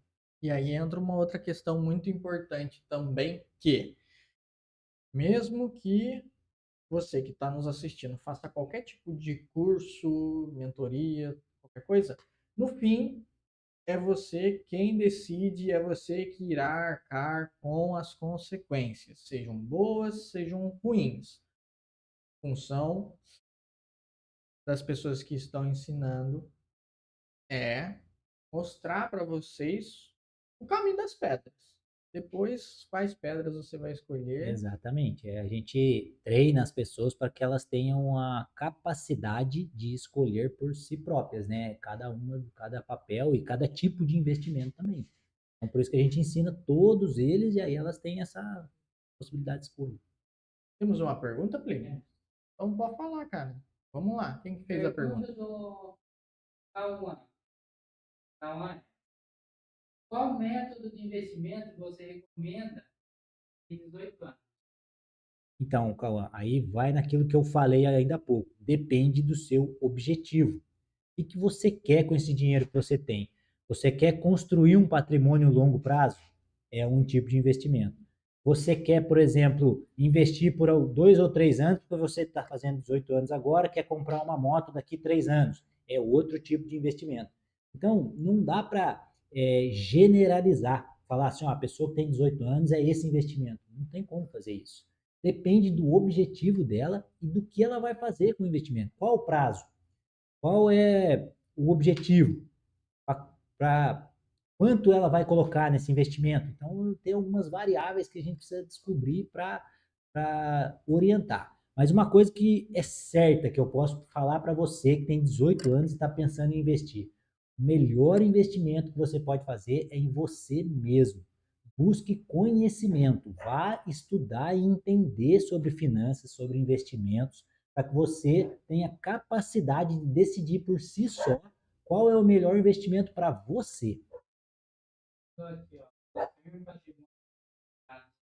Sim, então construir um patrimônio a longo prazo, daí já tem vários tipos de investimento. Você pode começar, por exemplo, com renda fixa, primeira coisa. Outra coisa importante que a gente ainda não falou aqui, mas é que é muito importante para quem está começando a investir, formar uma reserva de emergência. Primeiro você forma uma reserva de emergência para que depois você comece a investir e colocar o seu dinheiro em outros tipos de investimentos. Porque pensa só, você começa a investir, decidiu investir, vai lá e compra uma ação ou compra um fundo imobiliário. Por algum motivo, passam-se ali 2, 3 meses. Imagina que esse investimento seu é como uma plantinha. Você colocou uma sementinha lá, essa plantinha nasceu, você está regando, todo mês você coloca um pouquinho de dinheiro, é como se fosse a água na plantinha, ela vai crescendo, sai as folhazinhas, daqui a pouco sai uma florzinha, e de repente você tem um problema. Dali a 6 meses, 8 meses que você está investindo, acontece alguma coisa na sua vida, porque problemas acontecem na nossa vida. A gente tem problemas o tempo todo. E aí você precisa desse dinheiro. Se você não tiver uma reserva de emergência, é como você pegar uma tesoura e cortar essa plantinha no meio. Não adiantou nada você regar, você colocar dinheiro ali num investimento e depois cortar ele. Não faz sentido nenhum. Então, tenha primeiro uma reserva de emergência para depois você começar com algum tipo de investimento. Exatamente. Senão vai acontecer a mesma coisa que aconteceu comigo. Não Meti tem como, 2 meses de salário no all-in, sem ter instrução suficiente, sem ter reserva de emergência. E aí, o que aconteceu? Pô, foi embora o dinheiro. Foi embora o dinheiro. Exatamente. E, né, sem contar que tem a parte dos impostos, né? Porque se você for comprar ações na bolsa, existem as que você paga imposto e existem as que são isentas de imposto, né? Quais são as isentas? Na verdade, o mercado de ações, tudo que você compra e vende, se você obteve lucro, você paga imposto. Então, por exemplo, você comprou uma ação a R$ 10, vendeu a 12. Em cima desses R$ 2 que você ganhou de lucro, você paga o imposto. Aí existe uma tabela progressiva ou regressiva, né? Porque começa com 27,5% de imposto e ela vai regredindo até 15%. O que define qual é a alíquota que você vai pagar é o tempo que você passou com esse investimento. Então, quanto maior o tempo, menor a alíquota. E aí, todo investimento que você obteve lucro, você paga imposto. Onde você não paga imposto? Em alguns investimentos de renda fixa, você não paga imposto. E, por exemplo, nos proventos que você recebe dos fundos imobiliários. Quando você compra um fundo imobiliário, você tem direito a receber um aluguel por aqueles fundos. Esse aluguel que você recebe é isento de imposto de renda. Mas, se você tiver lucro na valorização do fundo, aí você paga imposto de renda no o valor que você ganhou ali no fundo. Então vamos lá, para deixar claro. Fundo imobiliário, ele é por cota. Cada cota custa R$ 100, por exemplo, de um fundo imobiliário. Você comprou por 100 e essa cota valorizou para 105 e você vendeu, você só paga o imposto quando você executa, quando você vende. Se você ficar com ele por 10 anos, você não vai pagar imposto nenhum. Tá na posição Porque parada. você está com ele, a partir do momento que você vendeu, obteve lucro, aí você vai pagar imposto sobre o seu ganho de capital. Mas se nesses 10 anos você vai receber ali mensalmente os proventos, os aluguéis daquele fundo imobiliário. Esses proventos que você recebe mês a mês são isentos de imposto de renda, por exemplo. Então tem essa parte aí só para ficar mais claro, né, do que é isento e do que não é. Perfeito. E a parte de investimento, o ideal seria investir todo mês ou eu junto isso durante o ano inteiro e depois eu faço um aporte? Não, o ideal é você investir todos os meses, porque geralmente as pessoas pensam assim, né? Ah, eu tenho pouquinho, eu tenho R$ 50, eu tenho R$ 30, não vale a pena, vou acumular e depois eu vou investir. Mal sabem elas do poder dos juros compostos. Então, quando você coloca R$ 30 em janeiro, é diferente de você, por exemplo, juntar R$ 300 ao longo do ano e colocar lá em dezembro, ou 10 meses depois. Porque esses R$ 30 que você colocou em janeiro, em fevereiro ele já rendeu um pouquinho, em março mais um pouquinho, em abril. Então, quando chegar lá no final do ano, esses 30 já vão ser mais do que 30. Se você guardar esse dinheiro na sua casa, por exemplo, ou na sua conta do banco lá, ele não rende nada lá. Muito pelo contrário, ele deprecia, porque a gente tem inflação. Então, vale muito mais a pena você investir, mesmo que pouco, todos os meses. Você tem uma rentabilidade muito melhor do que você guardar o dinheiro, sem contar os escapes aí que acontecem, né? Porque às vezes você guarda o dinheiro, 30, 60, 90, vamos dizer que você tem um pouquinho, né? E quando você tem lá R$ 250, aparece alguma coisa para você comprar, o que você faz? O dinheiro está na sua mão, você não tem muito definido, né, o seu controle ali, você acaba gastando esse dinheiro e você não investe nada. Então, recebeu o dinheiro, separa a parte dos investimentos, é isso que eu ensino na construção de orçamento lá, já define qual o valor que você vai investir dentro do seu orçamento. Recebeu, separa a sua parte e transfere para a corretora. Depois está transferido para a corretora, você vai escolher lá o investimento. Mas não deixa para fazer isso uma vez no ano. Faça isso todos os meses, até para que você crie essa mecânica de investir todo mês, esse hábito. Você tem que formar um hábito. Investir é um negócio que você começa, né, fazendo devagarinho e daqui a pouco se torna um hábito. É como trabalhar um músculo, é como entrar na academia. Não adianta você ir na academia na sexta-feira e fazer os exercícios da semana inteira. Não vai dar o resultado para você. Ou pode dar um resultado pequeno, diferente de você ir na segunda, na terça, na quarta. O resultado é completamente diferente. né? Você vai trabalhando suas habilidades e até aquele negócio, né? É mais fácil e é melhor você errar com pouco Sim. do que você juntar um montante ou você receber um valor ali expressivo de qualquer coisa e fazer um aporte e errar em cima Uhum. daquilo, né? Pode falar, Plinião. Então, o que você acha sobre comprar no Tesouro Direto e ações do governo? Caso emprestar dinheiro ao governo. Olha, o Tesouro Direto é o investimento de renda fixa mais seguro do país. Então, para ele, Cauã, né? É. Cauã, é o investimento mais seguro do país, cara. Para você começar, por exemplo, você que é novo, é jovem, né? Tá começando agora, talvez procure pelo Tesouro Selic. É um tipo de título do Tesouro que, né, tem dentro do Tesouro Direto. Tesouro Selic é até ideal para a formação de reserva de emergência. Então, começa a formar sua reserva de emergência dentro do Tesouro Selic e, cara, vale a pena. É um investimento muito seguro, mais seguro do que a poupança, inclusive, e rende o dobro da poupança. Então, é uma excelente opção para quem está começando. Exatamente. E de quanto em quanto tempo as pessoas, elas, porventura, fazem esse recálculo da cartela de investimentos? O rebalanceamento de carteira que você está falando, né? Isso. Então, na verdade, o rebalanceamento ele é feito todo mês. Toda vez que você vai comprar um ativo novo, você rebalanceia a sua carteira. Porque como que funciona a carteira? Você define lá que você vai ter 25% de renda fixa, 25% de ações, 25% de fundos imobiliários e 25% de criptomoedas. Estou dando um exemplo aqui Uhum. didático, tá? Não são esses números exatos, porque se tiver 25% de criptomoedas, você vai se lascar. Mas só para que fique didático. Quando você monta a sua carteira, você compra lá um pouquinho de cada um. O crescimento ou a desvalorização desses ativos, eles não têm correlação entre si. Às vezes o fundo imobiliário vai subir, às vezes a ação vai cair, então eles vão se desbalanceando ao longo do período, ao longo do mês. Então o que você faz? Até no curso, no meu curso, eu tenho último módulo, é um módulo de montagem de carteira, né, de construção de carteira. E a gente ensina o rebalanceamento lá. À medida que os ativos vão saindo dessa porcentagem que você definiu, isso é algo variável, tá? Para mim é uma porcentagem, para você pode ser outra, de acordo com o nosso perfil de investidor. Se eu for mais agressivo, eu vou concentrar mais em renda variável, em ações e fundos imobiliários, por exemplo. Se eu for mais conservador, vou concentrar mais em renda fixa. Então, vou ter lá 70% de renda fixa, 30% de renda variável. Ok. Vamos dizer que as ações subiram bastante, de 30% foram para 40%.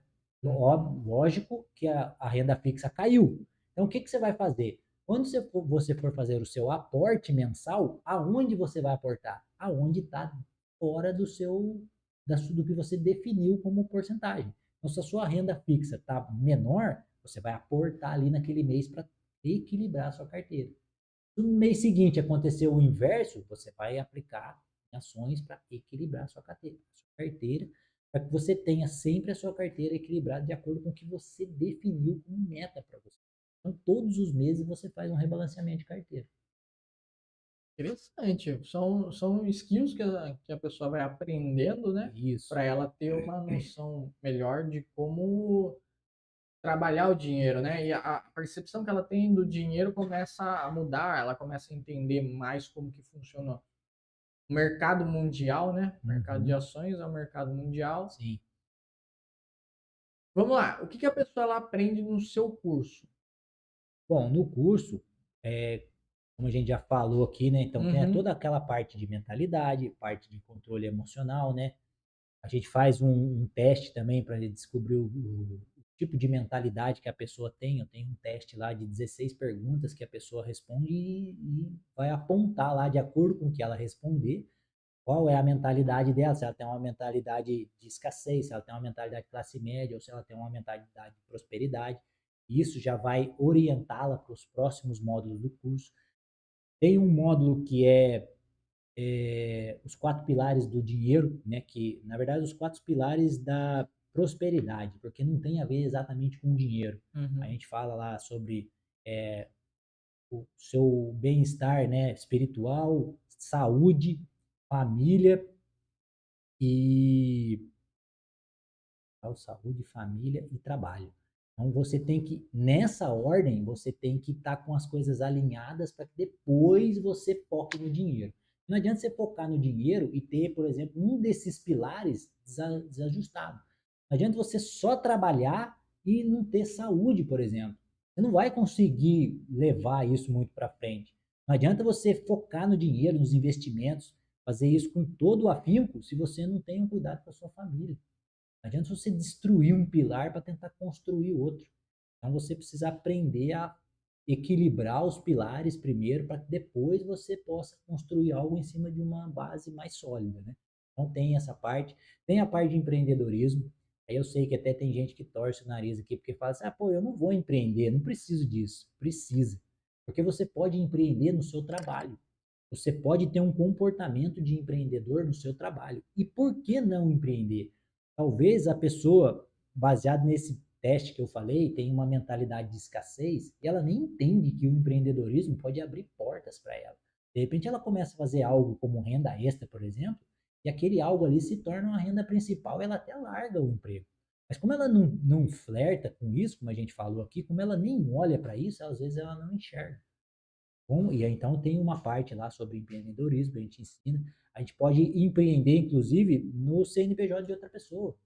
Empreenda no seu trabalho, empreenda onde você está trabalhando hoje com um comportamento diferente, com uma postura diferente. Entregue mais do que aquilo que você é cobrado ou é pago, porque em pouco tempo você será mais bem pago do que aquilo que você entrega. Isso é empreender. Então a gente ensina essa parte de empreendedorismo tanto para quem quer criar algo novo, quanto para quem quer aumentar ali o seu salário ou crescer dentro da empresa onde trabalha. Tem também um módulo que a gente fala sobre o intuito do investimento, né? Qual que é o objetivo? Por que você investe? Qual que é aquilo que te move nos investimentos? Tem um módulo que fala sobre para você ter um objetivo, né? Te ajuda a identificar um objetivo. Tem lá uma estrutura através do análise SWOT que a gente faz com a pessoa, né?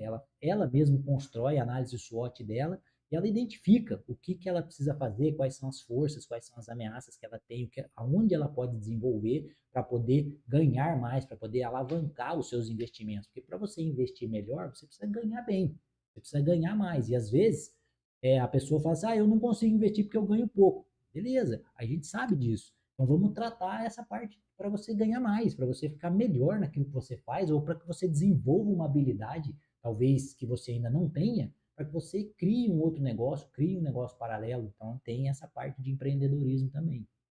E aí entra no mundo dos investimentos. Toda a parte de renda fixa, né? Passa ali por CDB, RDB, LCI, LCA, fundos imobiliários não, títulos do Tesouro Nacional. Então, toda a parte de renda fixa, depois parte de renda variável, onde a pessoa vai aprender fundos imobiliários, ações, ETFs, criptomoedas, tem toda essa parte, investimento nacional, e tem um módulo de investimento internacional. Você aprende a escolher também ativos, tanto aqui no Brasil quanto nos Estados Unidos. A gente ensina toda a estrutura, tem uma corretora específica que é diferente das brasileiras, né? Então tem um módulo lá que ensina a pessoa a fazer o cadastro, tudo certinho, desde o passo a passo inicial para começar e de repente investir em empresas dos Estados Unidos. Você pode ser sócio de uma Coca-Cola, por exemplo, de um Facebook, de um Google, de dentro da sua casa usando o seu celular.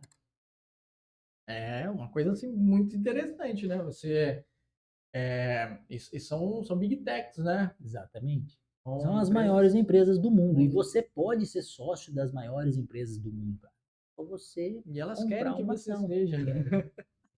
E são empresas seguras e que são lucrativas há 10, 20, 30 anos, entendeu? Então, cara, eu brinco que só tá fora da bolsa quem não sabe como ela funciona.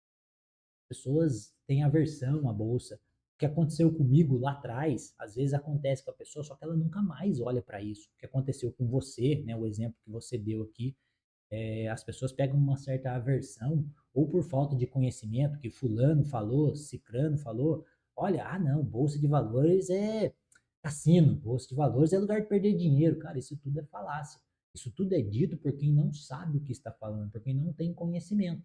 Quem não tem conhecimento fala que aquilo é ruim, porque não sabe o que que é. Quem conhece a bolsa de valores não quer sair nunca mais. É a forma mais é, assim democrática de a pessoa construir patrimônio e ganhar dinheiro. Você não precisa empreender, você coloca dinheiro numa empresa, mas você não precisa ir na empresa trabalhar, você não precisa pagar as contas da empresa, você não precisa fazer nada. Você só precisa aplicar um capital dentro da empresa, ela vai crescer e você cresce junto. E ela te paga um rendimento por isso. Então é a coisa mais assim bizarra de que a pessoa ficar fora disso, sabe? É mais porque quem não conhece mesmo. Então, é, é, é, um outro exemplo aqui, né? Vamos viajar aqui.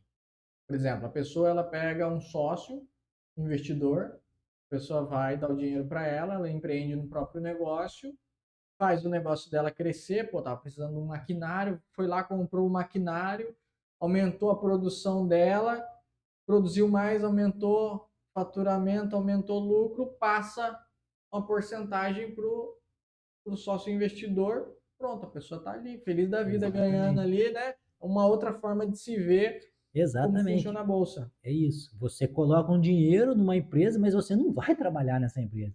E dali, em determinado momento, essa empresa se desenvolve, ela usa o seu dinheiro para, né, se desenvolver e aumentar os seus lucros, e depois ela distribui uma parte desse lucro para os acionistas. E o seu curso, quanto tempo de duração tem? Olha, o curso foi feito para ser consumido ali em 8 semanas. 8 semanas, se a pessoa for tranquila ali, uma horinha e pouco por dia, dá para consumir em 8 semanas. São 13 módulos, 67 aulas. As aulas variam em torno aí de 15 a 40 minutos. Tem algumas que são mais curtas, tem algumas que são um pouco mais densas, que não tem como quebrar muito, então são um pouco maiores. Mas em 8 semanas dá para a pessoa assistir de boa. O curso, a pessoa tem acesso ao curso por um ano, então ela pode fazer em 8 semanas. Tem gente que faz em 20 dias, cara. Às vezes o cara acelera e maratona ali e faz, mas você tem acesso ao curso por um ano. Se você quiser fazer no seu ritmo, de uma forma mais tranquila, você pode fazer. Se você terminar, depois quando for para a prática, você quiser voltar a assistir alguma aula, você tem essa possibilidade de voltar, acessar, assistir. Então, é tranquilo. Caramba, mano. E como que faz para se inscrever? Hoje eu tenho um link no meu Instagram que está disponível lá para quem quiser se inscrever. O curso é com videoaulas gravadas, é um curso 100% digital. Apesar disso, ele tem uma área lá onde você pode colocar perguntas que ou eu ou alguém da minha equipe vai responder essas perguntas. Embaixo de cada aula tem um espaço lá onde a pessoa pode colocar a pergunta, deixar a dúvida, e ela pode até ver a dúvida das outras pessoas que já passaram naquela aula e de repente aquela dúvida pode ajudá-la, né? Então, basicamente é isso aí. Quanto tempo você demorou para construir todo esse sistema?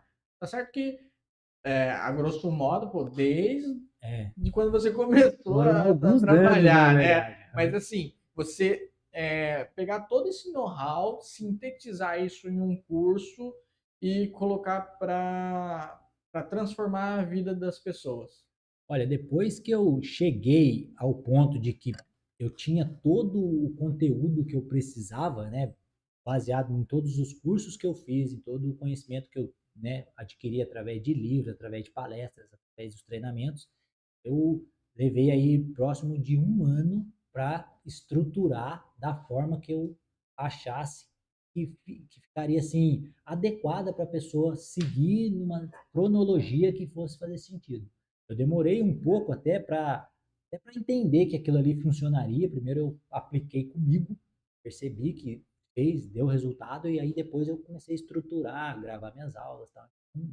Depois que eu tinha estudado tudo, demorei em torno aí de um ano para eu construir, porque foi um passo a passo bem complicado, até porque eu tenho aí meu outro negócio ainda, né? Então eu comecei em paralelo e demorou um pouco por conta disso. E como que é a sua rotina entre ser pai, esposo, estudante, mentor? gravador de conteúdo, vendedor. Então, às vezes faltam horas no dia, né? Quem empreende sabe que não é fácil. Mas, assim, como eu estruturei minha empresa de games muito para a parte digital, isso facilitou muito para mim. Os atendimentos, né? As plataformas, elas são muito favoráveis nesse sentido. Tudo muito automatizado, caem os pedidos lá, você só praticamente resolve algumas pequenas coisas com alguns cliques. É óbvio que depois você tem que despachar, né, pegar o produto, embalar, enviar. Eu tenho o meu menino que me ajuda lá, é o meu braço direito, o Lucas, então ele está sempre me ajudando. E não tem muito segredo, cara, é muito trabalho.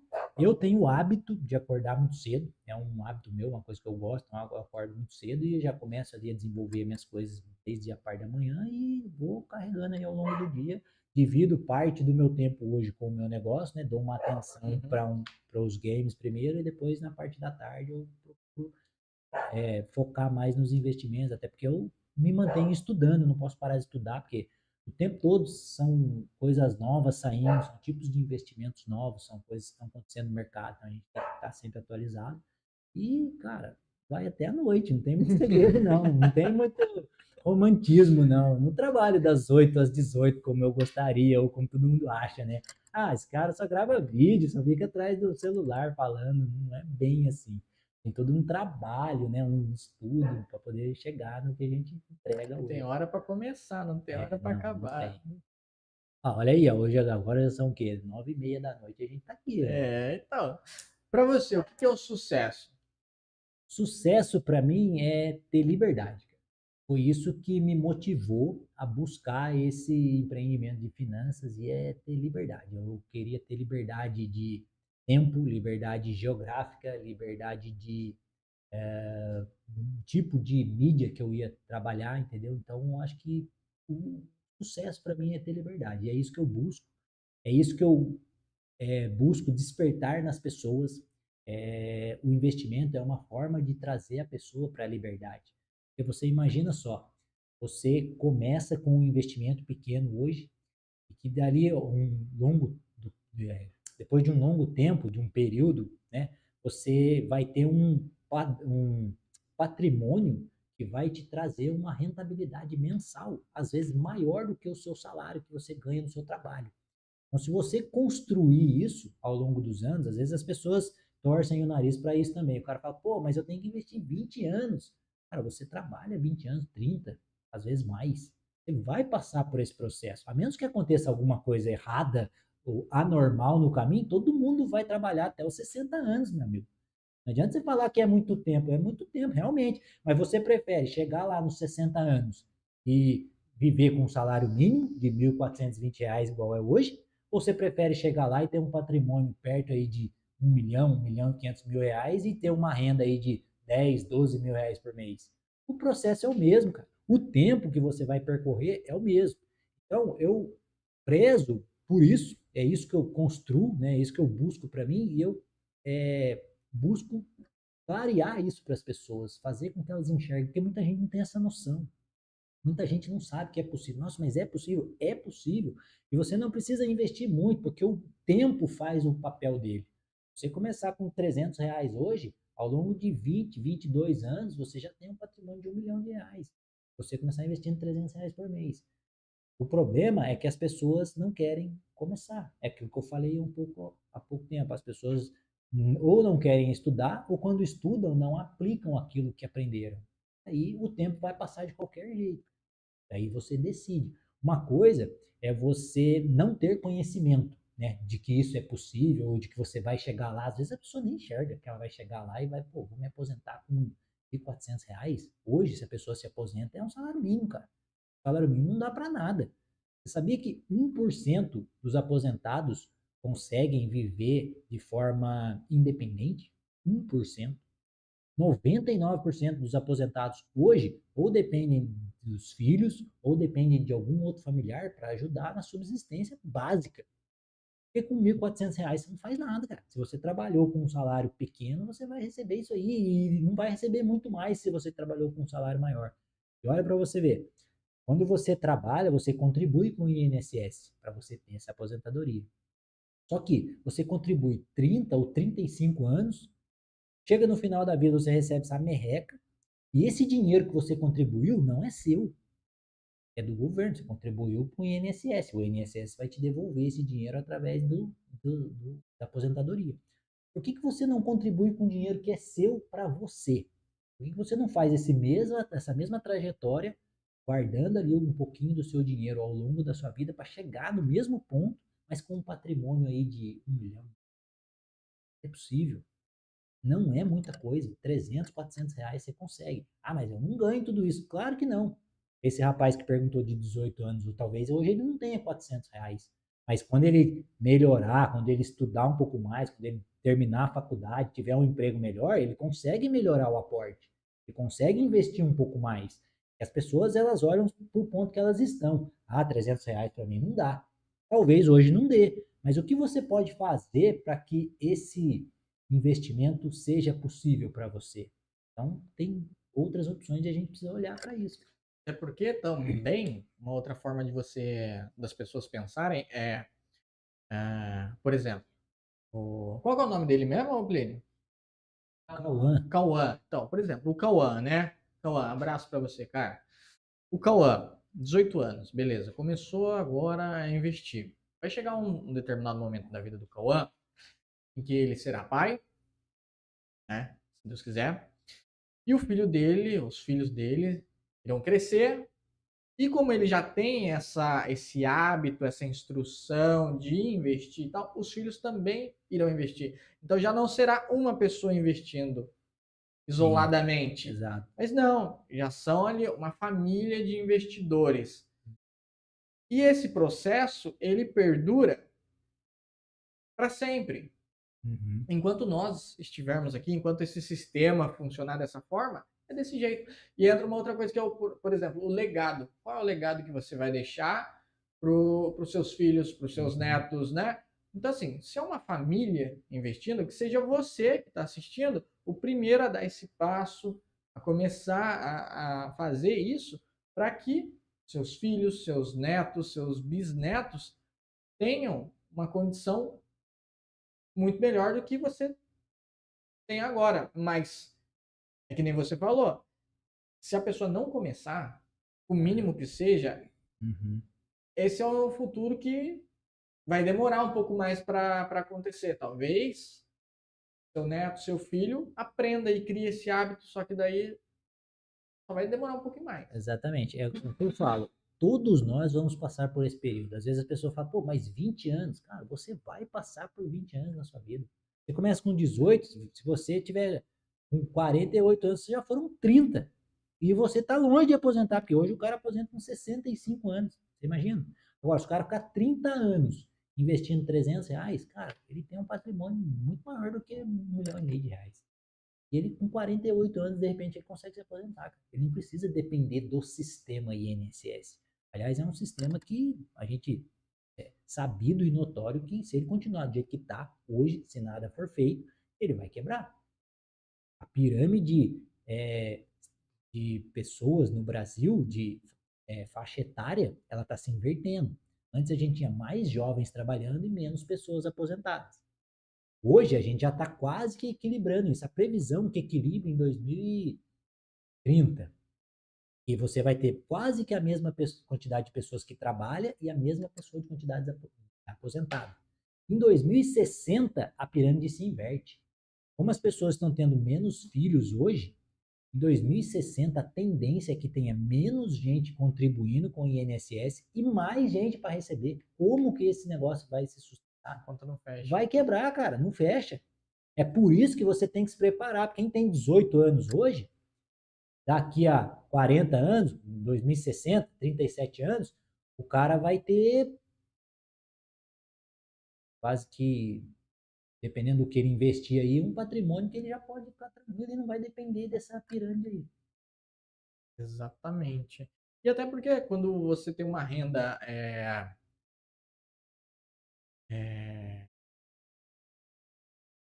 a qual você não depende do sistema em si, né? Sim. E o sistema trabalha a seu favor, você consegue fazer outros tipos de investimento, né? que as oportunidades elas irão aparecer, com Uhum. certeza. E aí, pô, tem um investimento ali, tem um outro investimento ali, aí nunca experimentei isso aqui, pô, eu tenho uma grana aqui, tranquilo, vou fazer pouco, vou Uhum. aprender e tal. Bom, para você, o que que é o dinheiro? Cara, para mim o dinheiro é um meio. O dinheiro é uma ferramenta. A gente precisa saber usar essa ferramenta, porque eu não trabalho para ter dinheiro. Eu trabalho para viajar. Eu Uhum. trabalho para dar conforto para minha família. Eu trabalho para ter conforto também. Trabalho para viver experiências. E o dinheiro ele é só um meio para trazer, para que eu atinja essas coisas que eu busco. Entendeu? Então, para mim, o dinheiro é só uma ferramenta, cara, é um meio. O problema é que as pessoas às vezes enxergam o dinheiro como um fim. Elas fazem tudo o que fazem para ter o dinheiro e depois, por isso que elas não investem ou não criam patrimônio, porque o dinheiro é um fim. Pegou o dinheiro, gasta e acabou. Esse é o fim do dinheiro. Então, se você entender que o dinheiro é uma ferramenta para trazer experiências, para trazer conforto, para trazer segurança para sua família, você começa a enxergar o dinheiro de uma forma diferente. Na sua visão, qual é o impacto social que o seu curso e a sua empresa têm? Cara, impacto social da parte de games é só entretenimento, né? É algo assim. Agora, impacto social na parte de educação financeira e de investimento é brutal, cara. Porque, assim, você imagina essa pirâmide que a gente acabou de falar.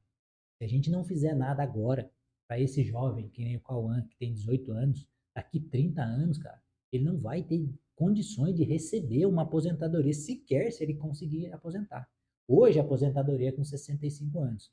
Para que essa pirâmide não quebre ao longo desse período, ou vão ter que acontecer duas coisas. Ou a população vai ter que aumentar muito, que é algo que eu não vejo uma tendência, porque hoje em dia a população mundial ela tende a envelhecer, né? Existem mais velhos no mundo do que jovens, porque cada vez mais as famílias estão tendo menos filhos. Isso é uma tendência, já aconteceu na Europa, os países europeus já são assim, né? Tem muito mais idosos do que jovens, e a tendência é que aqui aconteça a mesma coisa. Então, como a gente não vê essa inversão de nascer mais gente do que idosos, as pessoas têm que fazer alguma coisa, senão elas vão ter que trabalhar até 75, 80 anos, cara, porque senão não vai ter como pagar todo mundo. Se você parar de trabalhar, o sistema não vai conseguir sustentar todo mundo. Então, o que eles vão fazer? Eles vão empurrar o cara para, cada vez que tem uma reforma tributária, empurra o cara para trabalhar alguns anos a mais. É sempre assim. Então, por que não começar a cuidar disso agora? Porque às vezes o Cauã pode estar pensando, é até bacana ele estar interessado nisso com 18 anos. Muito poucos jovens se interessam nesse assunto porque o que eles pensam? Ah, eu sou. Porque o poder dos juros compostos está no tempo. Quanto maior o tempo que você deixar o seu investimento trabalhando para você, melhor é o seu resultado. Então, quanto antes você começar, melhor. Então, como que eu vejo esse impacto? Cara, brutal. Se a gente conseguir despertar cada vez mais pessoas para esse tipo de coisa, para que eles sejam independentes por si só, porque se você investir o seu próprio dinheiro para você mesmo, se você aprender a fazer isso, cara, a chance que as pessoas sejam cada vez mais prósperas é muito maior. Porque não depende do governo, não depende de uma máquina, não depende de um sistema, não depende de nada, depende do indivíduo. Quando a gente foca no indivíduo, em desenvolver o indivíduo, para que ele faça o seu próprio caminho, cara, as coisas são assim, de um impacto positivo gigantesco. Show de bola. Uma mensagem que você queira deixar para quem está assistindo e quem vai assistir essa live. Cara, tem uma frase que eu gosto muito que é comece antes de estar pronto. Então começa, cara. Começa a fazer, se tem 30 reais, separa esse dinheiro lá para você começar a investir. Ou então vai lá e compra um livro para você começar a aprender, para você começar a estudar. Ou então vai assistir uma aula é, sobre isso, sobre finanças, sobre investimento, algo que você vai aprender. Então, uma coisa que eu gosto de falar, porque às vezes as pessoas ficam esperando a melhor condição, esperando estar no melhor momento.